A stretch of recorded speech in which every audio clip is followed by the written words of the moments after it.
I'm ready. And it says we're recording. Yes, we're off. Hello, everybody. Jackie D signing in again for another of my lovely Jed talks with all my lovely people that I'm connecting with. And today I have a wonderful lady. I have Sundy Gilchrist with me. Welcome, Sundy. Thank Thanks. you. Hi, Jackie. Thank Hi. you so much for joining me. Now, Sunday and I haven't actually met in the physical yet, but we've been friends now for maybe a year, Sunday, would you say? Yeah, I think Yeah, so. Yeah, connected through the silver tent. Yeah. yes, yeah. And you'll see my interview with Francesca Cassini on here, all telling you all about the Silver Tent. So I'd encourage anybody over 50 to join that. It's a wonderful community. Um, So with Sunday, as I say, we've been friends on Facebook for a little while now, and I just love the way Sunday works. She puts things out there, and the responses she gets um, really get people into exploring their feelings and seeing where they fit in the world and with the universe, and maybe messages they have to bring out. And it really brings out a conversation that is fulfilling or is deep thinking and gets your thought juices flowing and I've followed for a while now and to the point where I couldn't wait to get her on my show. And it's beginning to feel like a show now because I've interviewed quite a few people. So let Sunday tell you a bit more about herself, the projects she's got on the go, because she's got several projects. So, Sunday, tell us a little bit about yourself. How did you get where you are today? And Oh, Jackie, thank you. Yeah. How did I get where I am today? That's a really good question. I have no idea. I suppose at one level, I'm just listening and following what arrives in my realm, and it's really interesting watching myself. And I'm just thinking, I didn't order this. I didn't sign up for this. So my background is I'm from a farming background, and so I dealt with a lot of rough and tumble and the push and shove of dealing with nature and people and deadlines and things going wrong and machinery breaking down Mhm. Did and you I have animals, Sunday? we did so the Um, unpredictability of big animals like cows and horses and life and death and and life and death. cycles So of very much life. involved Yeah, in that and yeah. Okay. as a child, I sort of had a real strong connection to nature, and then got married and had children. And that all sort of disappeared, and I went into that sort of mainstream world that many of us do. Lost my soul, what I would call my soul based connection, and then I had a series of events to relationship breakdown, my marriage ending, children estranging me, my adult children have estranged, which means that they've rejected me out of their lives and their children's lives as well. And really got in touch with the fact that where I thought I was a really conscious, emotional person, I realized just how much I've pushed things down, didn't express, didn't feel to the degree that it made me unwell. I got back problems and depression and anxiety and whereas as a sort of younger person, I'd had all the capacity to sort of yell and shout and be very physical with people as well as with there was a lot of hitting and shouting and both of animals to move them and people because of frustrations. I just saw that this feelings world was something that I really wanted to deep dive into because I realized that it drove my behaviors, it drove my beliefs, it seemed to be the thing for me. So after a number of years of exploring all of this, I've now feel that I've got a handle on my feelings, my emotions, and ways to safely let them run through me and get back into Mother Earth so that she can compost them down. And I'm not projecting them onto other people, but neither am I projecting them onto myself. So it felt a really healthy way of dealing with my feelings. And I see that how it sort of hinders connection in relationships. You know, when we've got this sort of sense of something not quite right in the body, that it makes us behave in certain ways that don't bring connection to others. And so telling the truth about how I feel and helping other people to say, oh yeah, I feel like that and I've never said that, and then like, and what do I do with this emotion grief being one of them, which is a world that I'm really working at the moment with Rose Diamond and her Sitting with Death and Choosing Life programs, which is a wonderful resource to explore grief and loss, and then but also the transformational nature of loss and grief, and how the whole thing around it, how we don't really talk about it, how we shove it away, like, and we think people should be all right after a few months, when actually it can take people up to 2 years or more to grieve the loss of something that was really significant in their lives. And I found that with the soul midwifery that I've done, and actually took workshops around death and dying. And I think once you've explored it, you see the whole life cycle from a different point of view. And certainly for me, it helped me cope better with living, and it enhanced my life because I understood the process of living, dying, and everything in between. So I think everybody should explore it at least once in their life, and it does help to get things into perspective. I think it helps with the fear. I think as being a human, I think my understanding is that there's just fear-based feelings and love-based feelings, and I vacillate between those. That fear comes up for me, and when I can recognize that I'm in a fear-based emotional state, how to deal with that, I see so much projection going on in the world. People, I talk about it as if we've got this pain parcel, and because we're in pain, we pass it on as pain relief for ourselves to another person, usually in quite a violent, unharmonious way. I like that analogy, like pass the parcel. It is pass the parcel. I had this wonderful, well, it wasn't wonderful, but I really got to saw this energetic pain parcel getting passed along when a mum shouted at a child. The other child then went and hit the younger child, the sibling, and then this sibling trotted over to the grandma to sink his teeth into grandma's leg.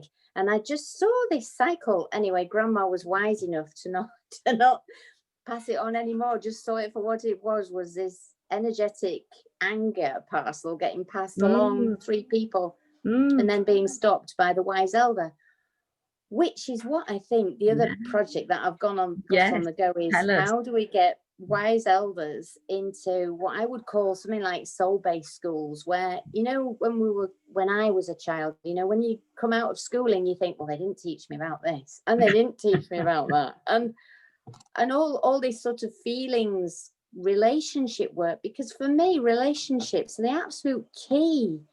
We are this web of life. That's what I see. And if we can't relate in ways that work with each other, which is what we see all over, like all this separation and differences between color, religion, age, all that sort of stuff that's going on. I mean, there's loads of differences, genders, sexual preferences, it's like everybody's fighting to be different, and yet the non-acceptance between all those differences, we've just made it so difficult for ourselves.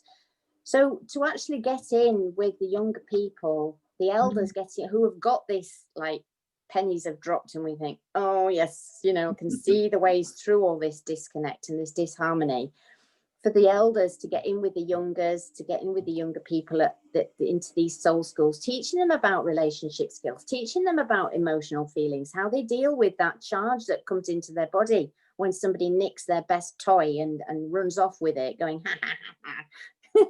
The elders then supporting the young people to get into the body and say, okay, so you've got all this charge going on. It isn't about that person that's whipped off with your best toy. It's how do you get, the tension is on you. How do you get rid of this charge that's in you in ways that don't harm the person that's run off with your toy, but also you don't then suppress it down, which is what many of us, the parent will say, well, just share it, and this kiddie's going, I don't want to share it. and dealing with all that sort of emotional turmoil at a younger age, and giving them the schools, the tools to deal with that. I mean, that would transform so much of humanity if we could do that. I love that phrase, soul-based education. I just think that's wonderful. So you're starting the project and you're connecting with other people that want to do similar work. So your vision is that this does go out across the UK and gets into schools, and that's just fantastic. That sort of thank you. And as an elder now, me, I don't want to do the setting up of the projects. I think the projects are already there. And it's like bringing that elder wisdom. Oh, this is it just needs tweaking, or making connections with things that are already there. I mean, we say it so often, why invent the wheel? I think we invent the wheel because we think our wheel's better, but actually we want our version of our wheel. And so letting go of that and actually working in collaboration, which is what Francesca is really, I so get it. This collaborative way of working is what's going to bring transformation. Not this setting up, we're going to do it this way. It's like melding some of the old ways anyway into a new way of thinking. And if we could do that with education and invite our young people to really step into their soul bait, what they want to do. I mean, we all know, you go to school, you learn a trade or whatever, you learn some skills, and you think if you miss out on your GCSEs or A-levels or whatever they call them now, and you don't get the qualifications, the work that I'm doing now, the qualifications that I had were a lovely stepping stone, but they aren't what I thought I was going to be doing at 16. And yet the pressure on children, young people, to get qualifications so that they're sorted for life, maybe that's not what we need to tell them. You're going to have a lot of difference in as you age into what growing into yourself to be able to what you bring to the world. And gosh, I could talk about that a lot. Yes, and I've got I know there's I've got actually interviewing another friend later that works with yoga with children within schools and meditation, and just that calming and coming into the body, into the soul, is going to be a bit of a foundation for them. And then if you can build on that with what you're bringing about, then exploring the feelings, then we're going to have some pretty well equipped, emotionally secure youngsters coming through. And I the think system. and I do think that those children are being, like, I remember when I was little, I remember having that soul-based connection. I remember that connection to source that I had.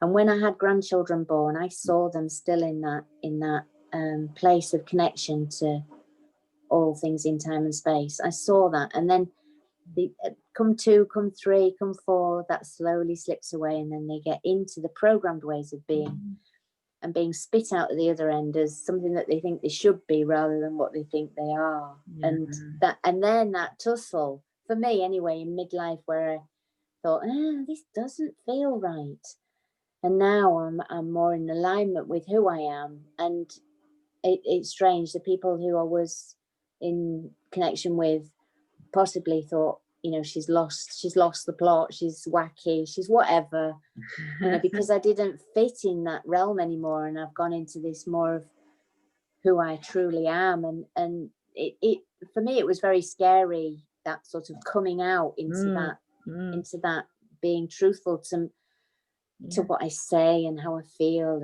and trusting that people can handle all of that, and if they don't, then they sort of like disappear, maybe with a bit of a hissy fit at me. Well, and maybe some food for thought. Yeah. You go into that bit, but actually it's beautiful. What that transgresses into is something really quite profound and meaningful. And that's, I think I'm a bit of a seed. I've seen this now. I throw seeds out. In so many different ways. And now if you want to pick it up, that's fine, and if you don't, that's fine too. So thank you, Sundy, for all of that information. And Sundy runs a group about your estranged children as well, don't you? Or healing parents of estranged children, and that's something well remembered. Well, so yes, did I get it right? You did. Yes. So again, if that's you, if you need help with if your children have estranged from you, then do. And if I can just add, I've got a website called Sublime Relationships, which is all around the whole thing around how to have a have a sublime relationship with yourself as well as with others. I'll put the details in the comments when this goes live. So just one more quick question. If you had something to say to inspire the world, or a message for the world in just 1 or 2 sentences right now, what would that be? It will be definitely feelings related, and it's have a look at the feelings world, the sensations that we get in our bodies, their messages to us. Explore them. Fabulous. Yes, I'm going to go and have a cup of coffee and explore mine now. Thank you so much, Sundy, and we'll keep talking on Facebook, and as soon as we're let out, I should be up there. I should be coming to Yorkshire and Scotland to see some friends that I've met, so you can expect to visit. Put the kettle on. I will do. Thank you, Jackie. Thank you. And thank you for listening, everybody. I'll be back soon with another Jed Talk. In the meantime, I hope everybody stays happy and healthy. Until next time, bye bye.